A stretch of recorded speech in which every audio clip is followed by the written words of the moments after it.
Get out the insurance cards, get out the copays. The office is open, my friends. Brought to you by drroto.com.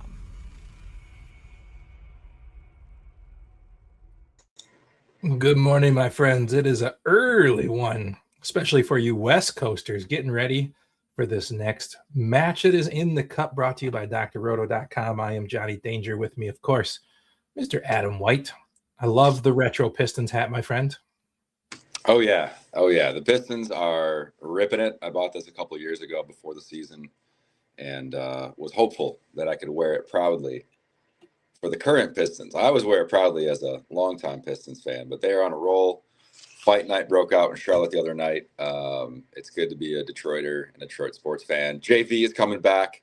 Anyway, this show is about golf, but there's some exciting things happening in the city of Detroit. But what the show should be about, though, is our glorious salt and pepper beards we've got going on. We should pull some of the original videos from like 9 years ago and compare. What do you think?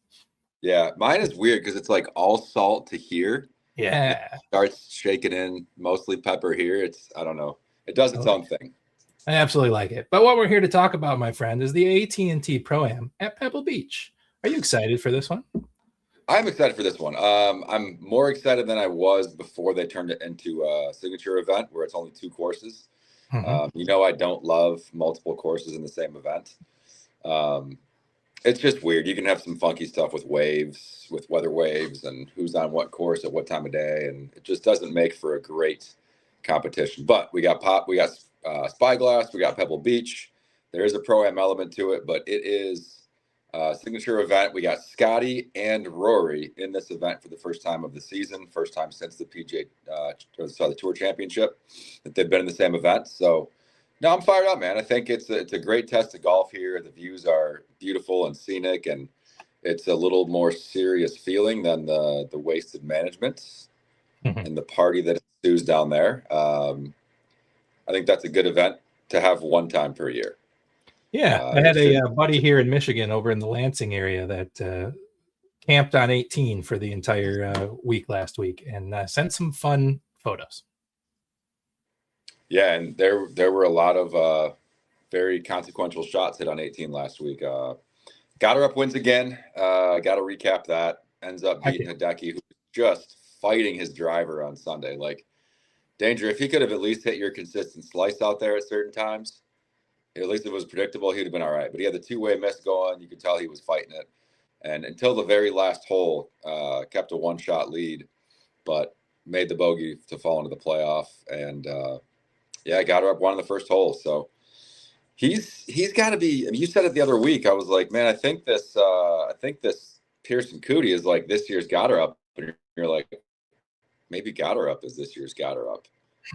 And he is. He's like 2 out of 3 starts. He's won. He's taking it to a new level, and I kind of love it, man. I like seeing guys that just get in the fight. And he stared down Rory last year at the Scottish Open, and obviously gained a lot of confidence from that. And he's just kind of sticking to his plan now. So good for Goddard, man. How about Mr. Scheffler? 1 stroke away from missing the cut, and ends up 1 stroke off the lead at the end. That was pretty impressive. Yeah, I don't know if he was 1 stroke away from missing the cut after 2 rounds, but he had a terrible first round. I took him. Well, he was until the last 4 holes. He hit 3 birdies in the last 4 on Friday. He was close. He was riding the cut line, but worst round he's had in literally years in the first round. He was like having chips come back to his feet, pulling shots, struggling with his grip. You could just tell he was fighting it, but that dude just fights back, man. He was the best player in the field the final 3 rounds, statistically, and the most under par. So fought his way back there. And then to Scotty or not to Scotty, I don't think Scottying was a huge mistake last week, but the guys that put around him was. So I finished almost last in our contest. I'm looking to bounce back this week, dude. Yeah, it's really hard when you got a guy in the 1400s to really make sense of the rest of the lineup. I mean, you want Scotty in there, but you can't miss on everyone else.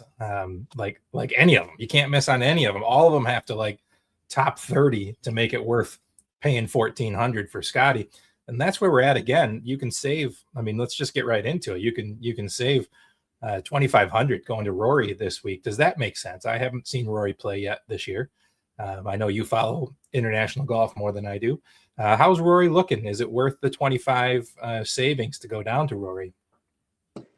Rory's been solid. I mean, he's defending champ. He's kind of doing what Rory does.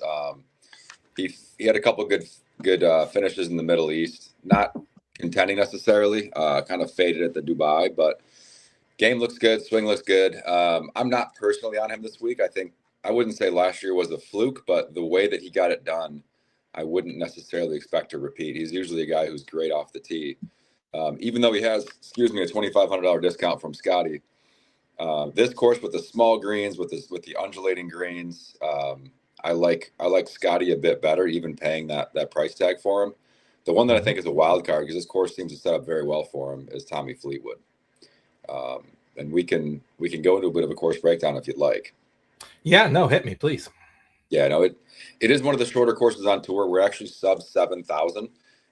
It is at sea level, and it's typically a little bit cooler this time of year, so it may play a little bit longer than, say, last week, even at TPC Scottsdale, just because of the conditions. But it is still a very short course by tour standards, so it kind of negates the drivers for these guys.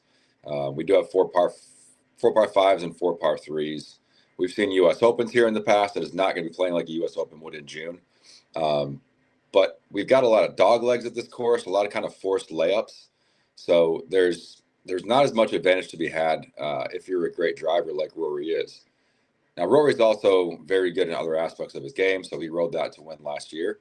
But the finishing par 5 that we have here always creates some drama if you're within a shot or two of the lead. I think it's going to set up as a week where you're not going to see scores getting up around the 20 under mark, despite the course playing a little bit shorter. I think you're going to see it similar to where we finished last week, maybe 17, 18 under, unless a guy like Scotty separates and wins by 4, 5, 6 shots. And not to say Scotty's the only guy that could do that. You know, Rory certainly could. Those are really the two guys I would see separating potentially. But we do have some pretty cool weather. You're looking at sort of mid 60s, a little bit breezy. So I don't know. I kind of like some of these European guys that like to play in this cooler weather. Maybe some Midwest dudes. But yeah, it's going to be a good week. I think we'll get down into the breakdown of who to play. But we are going to be also on Spyglass, which has similarly undulating greens to Pebble Beach. Good putters can do a little better here than they can on courses like last week, where it's all pretty much equalized on the putting greens. But yeah, I mean, it's a signature event. I don't like that they have 2 courses at it, but I do love Pebble Beach as a golf course. I think it's definitely top 10 and maybe even top 5 on tour of all the courses that they play. So excited, especially for the weekend once they play only Pebble Beach. Love it. All right. Well, we talked about the top 3 guys. We like Scotty. Rory's fine. Tommy's fine. I've seen some value I like this week. So, according to the simulators, down in the high 6s, low 7s. So maybe we could pull a Rory Tommy together lineup. I don't know. We'll have to check it out. So let's go down to those 9,000 guys. The absolutely worst play, according to my simulators this week, is Victor Hovland at 99. Is that a anomaly here, or do you agree? No, we were actually talking one and done before the show. He's the guy that I picked. His approach play has been really good. The thing that's different about him, and at least in the last several events, is his short game's gotten really good, which you need around here because the greens are so small. He's not necessarily a great short iron to wedge player. He more separates from his peers in the longer irons. But I do think because of his price, and with Tommy right above and Siwoo, who's been on fire, just below him in price. Hideki contended last week. He's at 96. Justin Rose won a couple weeks ago. He's at 94. Course sets up well for Henley. Like, all these dudes look like great plays on paper. And I could very easily see Victor contending. So despite the fact that he doesn't look like a great value, I think he's a great pivot, especially for tournaments. Yeah, I've got 2 different simulators pulled here, and he is the most negative leverage in the field. And they both absolutely hate him, sir. I don't know about your data golf, but the 2 I'm looking at, DFS Hero and Paydirt, not a fan of Victor. So I take your word for it. You know the sport, I know the numbers, but I'll take your knowledge over my numbers any day of the week. So obviously Hideki played very well last week. You had a little regret not putting him in your one and done. Siwoo absolutely crushing. Like you said, Justin Rose won the other week and we kind of overlooked him, sadly. What else is in this 9K range? I mean, Henley's a guy who did well for us last year a couple different times. Xander fell flat on his face the first time we tried him this year. Anything in there besides Goddard up at the lower end of the 9Ks, upper end of the 8Ks that you like? Yeah, I'm very much in wait and see mode with Xander. Siwoo, I expect him to stay hot. This course sets up very well for him. He can hit driver where some of these guys have to hit 3-woods, and his driver is so accurate. His approach play has been so good. I would not be surprised to see him contend into Sunday. In fact, I would be a little bit surprised if he wasn't top 10. Rosie's won here before. He just came off a great week, and also on POA greens in California. Similar kind of conditions as far as the weather and the wind and the cool mornings. So I wouldn't be surprised to see Rosie contend. And then Henley, this course, it's one of the few that sets up really, really well for Russell Henley. He's so good with his wedges and short irons. He doesn't hit it long. So a course like this that takes the driver out of the long bomber's hands, where that is their biggest strength, plays right into Russell Henley's hands. So I think a lot of people are probably going to ignore those top three if you're looking at cash lineups. A lot of viability starting like Siwoo and Russell Henley. Goddard's obviously still on fire. You know, you can't really make an argument against him with his current form, unless you just think he's a Jersey boy and he partied his ass off last week after winning at Waste Management, and he's going to be hung over. But other than that, you can't, based on his golf game, you can't make any arguments against him. So outside of Xander, and honestly, I'll take Hideki out of there because his driver was so bad last week. On Sunday, I wouldn't see him flipping that. Outside of those two, I can make an argument for anybody in this range. So the 5 out of 7 look really, really good. No, fair. That sets up right into the way I like to play. You know, I like to fade the top when I can. So I'm into that. Let's get into the 8,000 range. I mentioned it when we were chatting before the show, but a little simulator darling right now in Jason Day, a guy that I may consider for my one and done, sir. You could consider him. He makes a lot of money and has a lot of top 10s historically in California. Between here and Torrey alone, he's had a career compared to most guys, but it's not the route I'm going for one and done. But at 8,500, I mean, he's a very safe bet to give you a solid finish. Very likely to top 25 here. I don't know if I agree with what Pater was saying about his top 5 percentage, but he's definitely I would call him a high floor play. I don't see him like finishing in the bottom. It's a no-cut event, so I don't see him finishing in the bottom third of the event, even if he has a rough week. But yeah, you can play him. I'm going for more upside this week personally. Fair enough. A couple of other guys down here we talked about previous this year. Bobby Mack looks good in the 8K range according to my simulations. Not a ton really sticks out in this range. They really like that 9,000 range a lot, and they really like some of the more value plays. And I think this is kind of the range we always see simulators kind of fade, right? That group right below the top and just above the value. So I think I have to rely on Mr. Adam White for my love for the 8K range. We've got some huge names down here. I mean, just last week, Cam Young was the one and done darling. A lot of people were picking him. He still sets up to be a good value. So I think very good week to set up for some Cam Young flop leg. People are going to see him and go, well, he's a long bomber, and you know his irons aren't elite, but he has spike weeks with his irons. His putting's gotten a lot better. This is 3rd week in a row, so he's kind of rounding into form. This is his first 3 tournaments of the season. I could see Cam Young putting it in everyone's faces for not playing him this week after kind of disappointing last week in a big way. I mean, you and I both had him in one and done, so we saw that. Ben Griffin won 3 times last year. He's at 8,400. Ludwig Oberg a couple of years ago, he probably should have won this event if it wasn't weather shortened. Wyndham Clark was lucky that young Ludwig didn't chase him down. So yeah, there's arguments to be made here. And then you got Matt Fitz, who contended last week into the weekend. Matt McNeely, same thing for him. Can't lay solid tee to green. You kind of have to pick your spots here and make a stand. I'm definitely not going Sam Burns after what he did last week. Thor Bjornsson, like we discussed pre-show, just gains too many strokes off the tee to really make this a great spot for him. But he is very low owned, so leverage play. There's a few guys I'm definitely ruling out, but we mentioned how maybe the Euros play really well here because it is a little bit more of that European type condition that you're used to, that they maybe grew up in. So I'm a big fan of taking guys in the climates that they really are kind of accustomed to. So Bobby Mack, Matty Fitz, these dudes are, and I'm not playing Ludwig. I haven't seen enough from him. Kind of like Xander's in wait and see mode with him. But Cam Young looking like he's not as probably highly owned as he should have been, and I could see him having a spike week and putting that flop leg on us if we can get over our For pain. sure. Yeah, and the simulators, I was wrong. There is one guy that is up there in the sims, and it is Ben Griffin, but he also looks like he may be a top 5 owned play, which is okay as long as you're getting different elsewhere. It's amazing how different our ownership projections are because I've got it really is. He's like 6th highest in the 8K range. So yeah, I've got him at 18.42, which is the highest in the 8K range by quite a ways.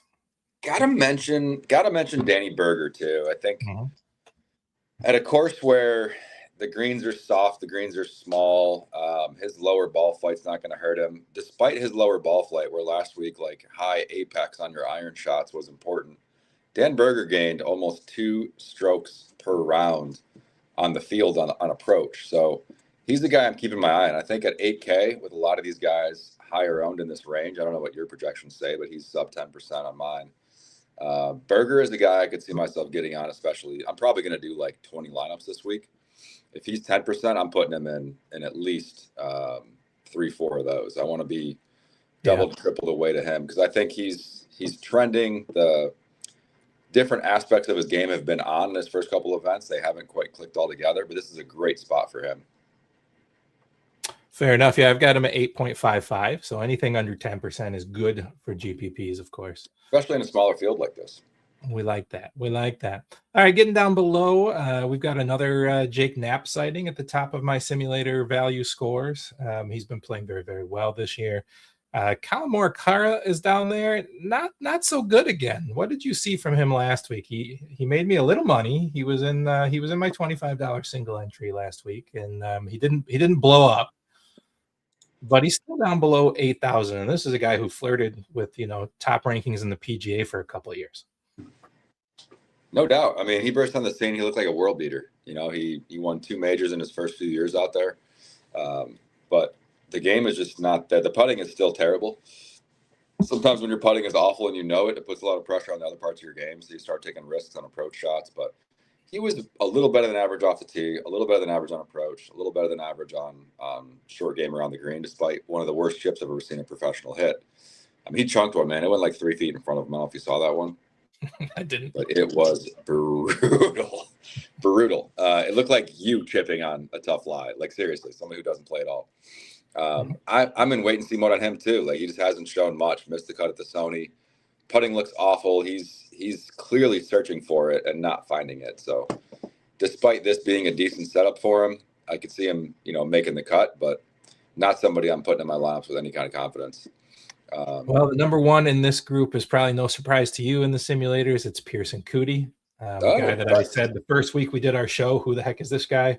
I butchered his name, and he's just made me money since that day, and I've enjoyed him. Is this another one I can play him at 7,600 with how good he's been playing? I'm seeing his projection up to maybe 16-17% owned at 7,600. He's been on fire. Will he keep it going? Talking about Pearson Coody? Is that what you're talking about? Yeah.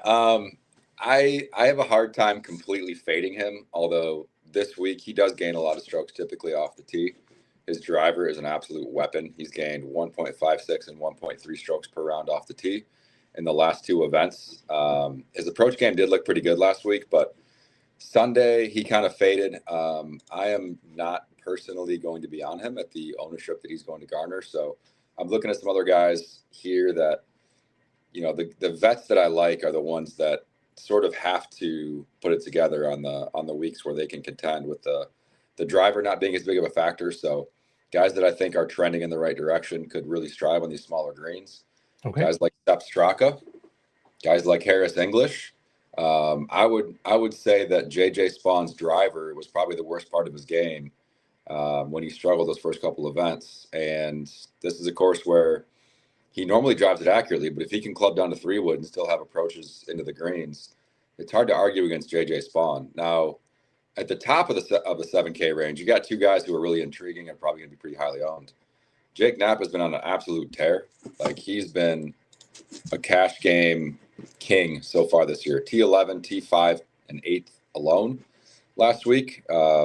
He was doing it more off the tee and with short game, but last week his approach game was good. Didn't putt as well.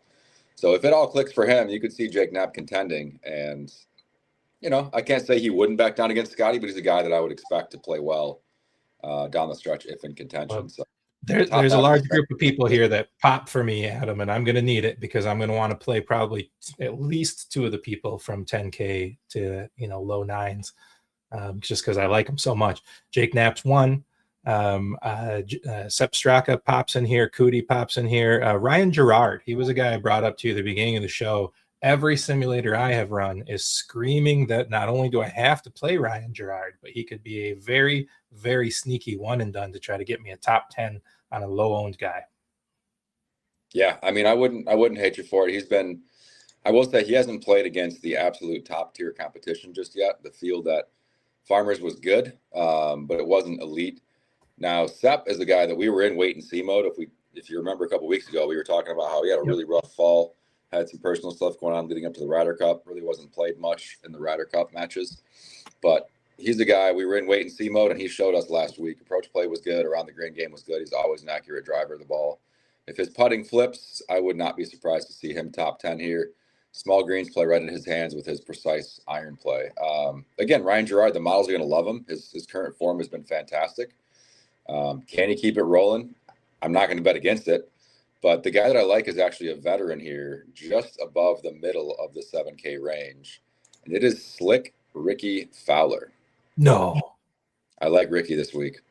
He's had 2 top 20s to start the season at courses that, I mean, he's played well at Phoenix before, so I'm not going to say that doesn't favor him. He's also won at Amex, so what am I saying?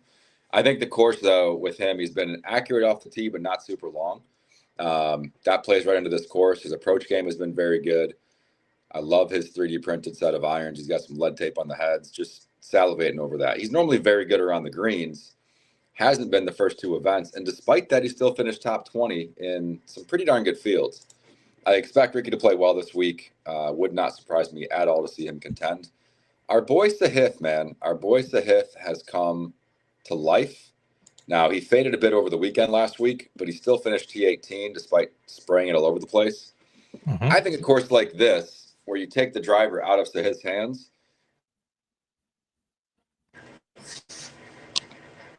I got you. You're here. Can you hear me, Adam? Can you hear me? I hear you, sir. All right, good. Yeah, what are you seeing with Sahith on your models? Hero rank number 9 in the field. Number 9 total. No, number 9 in the hero rank. That's their like conglomeration of their AI ranking for GPP play. I see. And that's a big boost. That's saying they like him. They like Kurt Kitayama right there at the same exact price.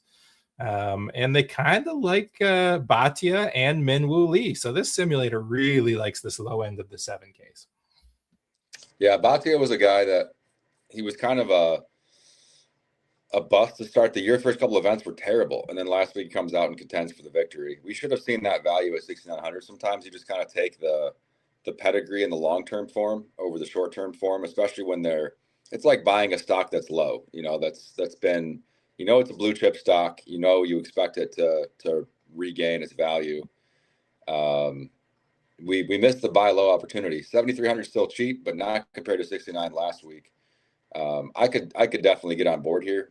You know, the short game is not elite, but his approach game is, and he really putted well last week. So I could hop on the Akshay train at that price. A veteran, again, I'm falling for these Europeans, these veterans, these guys that have been out there and grinded. But a guy that's sort of getting my attention here is Alex Noren. Right at the bottom of the range, Alex Noren and Aaron Rye. These are courses that set up very well for them. Noren likes to club down and mash his 3-wood out there. Typically a very good approach player. Phenomenal short game. This kind of plays right into his hands if things get a little bit, you know, dicey where the scores aren't so low. I like that guy a lot. Aaron Rye could make an argument for as well. I think if I was going to pivot off the highly owned guys, Minwoo I don't love at this course, so you can quote me on that. Put it on record, Danger. Not playing. Well, I felt really good about the call for Sam Stevens last week. He made some points for us. We appreciated him. He's down at 7,000 flat, but going to be crazy owned because of his recent form.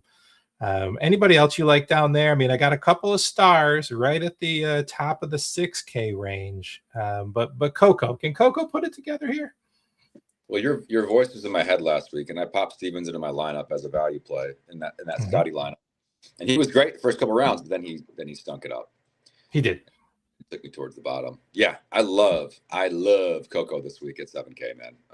Very precise iron player, accurate driver. Again, it sounds like I'm beating a dead horse, but when you take the driver out of the elite player's hands and it becomes a wedge and short iron competition to small sloped greens, that is screaming Corey Connors to me. I expect him to, if not contend, do the very solid Corey Connors thing and finish top 20. I think he's a phenomenal cash game play. I would be surprised if he didn't finish between 15th and 30th in this field. Sounds good to me. All right, let's get into the 6K range. There is 3 stars right to begin this range over at DFS Hero. They put a little star next to their overperforming for their dollar people. And right now it's McCarty, it's Bridgman, it's Hoey. Tell me about these 3 guys. Mr. Hoey. Yeah, Matt McCarty was trending very well before last week and had a very rough first round, sort of fought back in the second round, but tee to green, he was really bad.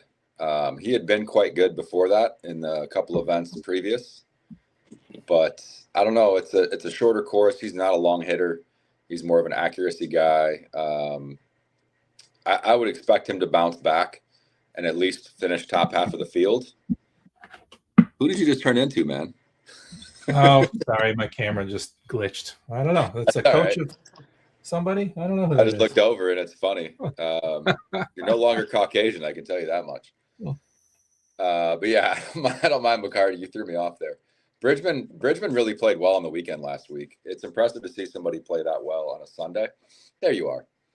He finished T18. He's coming out of the gates really strong, 3 straight top 20s. So at his price, I would not blame you whatsoever. The only thing, I start looking at some course history stuff here, and you just wonder, do these guys have any experience in this type of climate? This is not the area that he is from. Didn't play here last year because it was a signature event. We're talking about Bridgman here. Yeah. Didn't play the year before. So he doesn't really have any experience here. The year before that, he was on the Corn Ferry Tour. So the experience isn't there, but the form is there.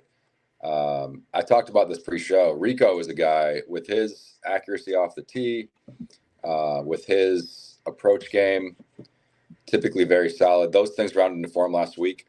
Not surprisingly, his putting was terrible. But everything else, tee to green for him, I think he's, again, a pretty high floor play.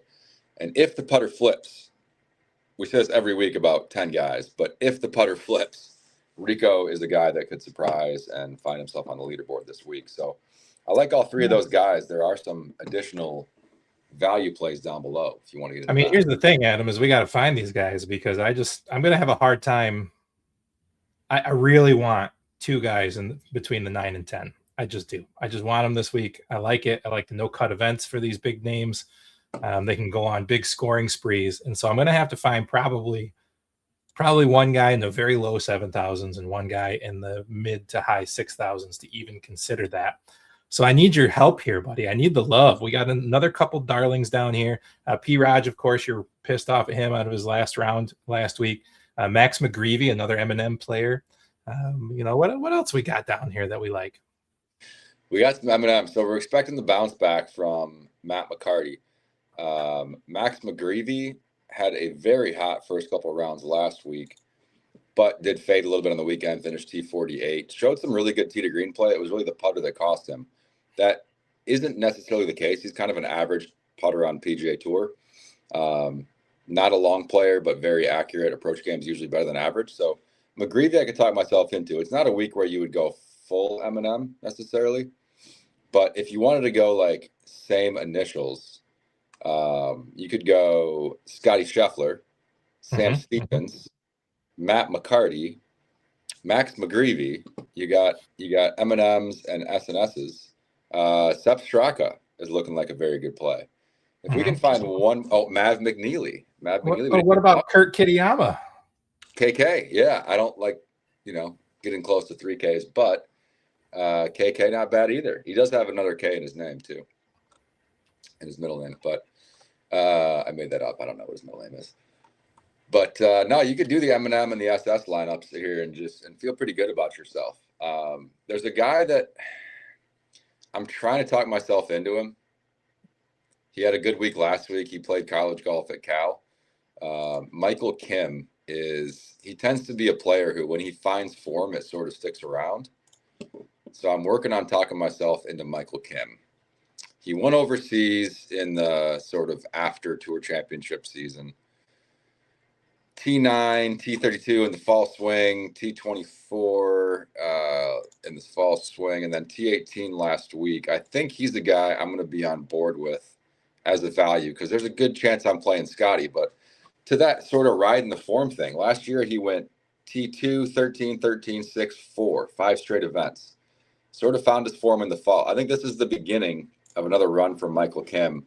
He's a guy I've been kind of keeping an eye on, and I think this is where you pounce, man. I think Michael Kim is a pretty solid play this week after showing some very strong off the tee, around the greens, and putting form last week. So I don't know what your models are saying, man, but Michael Kim's looking like a very good value to me. All right, he's not great in the Sims, but it's hard to find him down here to pop in the Sims. But I do have a couple names I want to ask you about. Can you go all the way down to 6,100 for one of our favorite guys on the show, Aldrich Puttgeiter? No, absolutely not. The guy that I would like down here, if you're just looking at, what ranges are the most approaches stuck from, you'd be like 75 yards to 150. And a guy who's really, really good in that range is Emiliano Grillo. All right. He pops every now and then. There's guys down here that just every now and then hit it for us. And Grillo's a guy we talk about a lot. Bud Colley's a guy we called his name a lot last year. There's a couple guys down here. I know you were real mad at Adam Schenk, but can you get back on him at 6,000 flat? No, I wouldn't say he's totally dead to me, but no, I don't know why I talked myself in him last week. So there's a little tiny bit of simulator love for a guy who has popped up on our radar a few times over the years, and Kevin Yu. I mean, yeah, Kevin Yu, I would have been interested in a couple, even last week at Waste Management, but he's got some injury issues, I think. He withdrew a couple weeks ago. I think before last week he withdrew. Otherwise, he would have been a good play at Waste Management. So missing the cut in his first 2 events of the year. Looking terrible on approach in his 2 rounds at the Farmers, or his one recorded round. I'm in wait and see mode with him. I think later in the year, probably in the Florida swing, we'll probably pop back on him as long as he shows some decent form leading up to it. But yeah, not there on him. I think one vet you could talk yourself into if you're talking about precise iron play. It's his first event of the year, but Lucas Glover, man. Lucas Glover, I could talk myself into. All right. I like it. Hey, let's do something fun. Okay. Let us build a lineup, and let's start with Scotty, and let's put Goddard up in there, 14 and 9, and see if we can figure out something to go with those 2 guys. You're going Goddard up, okay? Just for fun. Let's see if we can pull it off. Okay. We got to average ourselves. Yeah, exactly. And not hate ourselves. That's the key. Well, I think if we go super low 6K, that'll open up some salary up top. So let's throw Lucas Glover in there. Guy that if he ends up contending, has the pedigree in the high finishes that he won't shrink away to the challenge. So by the way, he finished T3 last year at this event. Yeah, no, I like Glover. So we do that. We got 6,900 left for the rest of our 3. So we need one more low 6,000 guy that we won't throw up at. Grillo. All right. Let's talk about Grillo. Let's get him in there. I'm just curious if we can do it. I don't think I'm going to play Scotty. You know, I always fade him just because I like to try to get more value in there. But let's see. All right, now we're up to 72.50 for the last two. So you know, we need another guy in that like low 7,000 range. What if you threw Howie in there? All right. He's the he is the DFS Hero Simulator Play of the Year. Every single event, top 5 value play. If you go Howie, you can go Straka. And then you get 7,800 left. So you got Spawn, Markawa, English, Straka, Cootie, Ricky. Straka. It's not ugly. Straka. So you're looking at Scheffler, Goddard, Glover, Griot, Hoey, and Straka. It's not. I mean, I don't know that I love it, but it doesn't make me throw up. No, I haven't thrown off yet. I'm still shaking off a little something from last night, so that's a good sign. Yeah, that is a good sign. It's not bad. Don't eat cheese sticks at 11:15 after several beers, and then go to bed within an hour. Not good for the old digestive system. Anyway, you say that, but I'm about to go have key lime pie for breakfast. So. Oh my God, I envy you. I love key lime pie. I love it. I love it. Did you just get it at a local store? Or did you have it shipped in from Florida frozen? Oh no, there's the Fancy Meyer out in Clarkston had a really nice looking one, and it is quite delicious. Yeah, there's a bougie just on the street from me on Jefferson here in Detroit. There's a bougie Rivertown Meyer that's all. I hate it, man. I hate it. It's like when grocery stores become brand conscious and they're like, we're gonna put this right here and make it look fancy and not have all the rest of the stuff that a Meyer normally does. I'm like, just hey, Adam. Meyer sold over $2 million of our product last year, so let's be nice to them. Oh, your product, yes. Let's be nice to Meyer. Great people at Meyer. Just know what you do, man. Know what you do well. I used to work at Meyer as a cashier. I hated the place. But. Love it. All right, buddy. Let's do our thing, shall we? Who you got at the top? If you got lock one in 9,000 and above, who's your lock? He's not coming in with a lot of form, but MFers act like they forgot about Tommy, and it's a perfect setup for Tommy. So I'm expecting Tommy to come out of the gate swinging. I'm very high on Tommy this year. I even have a bet with one of my season-long PGA buddies that I'm in a league with that he will finish higher on the money list than Rory McIlroy. So I'm very high on Tommy this year. I think he's going to contend to Shinnecock. He could win the Open Championship. He will weep when he wins a major, and it's going to happen. I'm going Tommy. No, I love it. Yeah, I mean, I like Rory and Scotty, but I mean, I'm just looking at that lineup we built. Yeah, we could go down from Goddard up, but I mean, there's just so much slop you have to put in your lineup to get there. So I'm going to lock in my boy Siwoo. You know that Siwoo is probably I lost your video there. Siwoo is probably my favorite player on tour. He has been for years, and I love rooting for him. So I'm going to start with Siwoo. Who'd you go with? I'm sorry. I went with Siwoo. I said he was one of my favorite players on the tour. I've loved him for years, and he's just been so hot. I can't quit him. Fuck. This is the third show out of 3 that my man is having troubles at the end of the show. Oh goodness. I'm just gonna boot his butt right out of there. Let's get this over with. Well, wait, he's back. Don't leave, dude. Third show in a row. You're gonna bum the end of the show out, man. Keeping things exciting. Yeah, no, I'm sorry. Well, all right. I went with Siwoo. If you didn't hear that, Siwoo. He's my favorite player on tour. I love rooting for him. I've loved him for years. I'm gonna keep playing him till his arms fall off. All right. I like it. All right. Hit me with your mid-range. Mid-range in the 7Ks. Oh, God. I'm going to go Ricky, man. I got a little gut feel on Ricky. It might be the indigestion from what I already told you I consumed last night. But Ricky Fowler, who do you got before you get indigestion from that key lime pie breakfast? Oh, yeah. I'm going to go a little higher than that because I like some of the values down there. At 8,200, I'm going back to Bobby Mack. Bobby Mack, I like it, man. The Scotsman, the coastal course wizard. I like that pick. I like it. All right, let's get low. Get low. We're going sub 7K. Let's go 72 and below. 72. Just plucking one off there. I just plucked one off. I'll go first. I am going to go flop lag at 6,900, and I'm going to stay very predictable and go Matt McCarty. Okay. I don't know if I would have called that predictable. I'm not sure that I would. You know, I'm going to get a little bit risky here. We'll call it, you know, harkening back to our tipsy pick days. Yep. I'm going to go with Glover. I'm going to go with Glover at 63. I am probably going to play Scotty. I know all of our league mates, all 19 of them, are watching this right now. And hey, there's 22, first of all. And they've been stealing our picks every week, just so you know. I noticed the ownership last week. I'm going to have to – I'm bluffing here. I'm playing Scotty. I'm definitely playing Scotty. So I like him as a deep value play. I think it opens up a lot that you can do with your roster. You can still get in a guy like Henley, who I love this week. You could still pop in a guy like, you know, Matty Fitz or Jason Day if you want to open up a little bit more salary for some mid-range plays. So, yeah, I think Glover's my dude. Again, I'm banking on his course history, him being an absolute professional.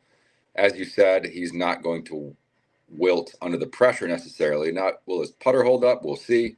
But Glover's the dude I like, man. Plus, he's a Strixon guy, and I am a Strixon dealer. Oh, well, you know, that's always helpful, sir. Just so you know, we can play that whole lineup together. All 6 of those guys, we could just play them. You just want to pop it into our contest? I mean, I might do that. It'd be leaving some money on the table, but I could do it. Be leaving 1,000 on the table. You just want to text me, get her up, forgot her up, like halfway through Thursday. I think that's the reason why you play him when he makes his. I love got her up. I love saying got her up is great, man. I gotta say, that guy's never seen a brisket he didn't like, and I like that he's not kind of the cookie cutter athlete dude who's out there, and I like that he kind of found his way. Local guy made his way to Oklahoma for 1 year. He just kind of gets better every year, and you got to respect that as an up and coming professional. I wouldn't be surprised if he contends in at least one major this year. So. Absolutely love it. All right, I gotta get out of here. Thank you for watching. This has been In the Cup at the AT&T Pebble Beach. I think we'll get back to doing our cheat sheet on the site. What do you think, Adam? I think we should. Yeah, we're gonna put the cheat sheet back together. So head over to drroto.com, get one of them cheat sheet memberships. You'll be able to see our favorite picks between Adam and I, and probably talk Doc into it. That'd be great. And of course, don't forget, guys. Just because football's over, it doesn't mean that we're done over here. We've got golf, we've got hockey, we got NBA, we've got MMA, UFC. We got people doing Olympics betting now. Olympics, Adam. I have not bet on any Olympics. I've watched very little of it, but go USA. Yeah, go USA. All right. We are In the Cup for drroto.com. We'll catch you next week. Maybe.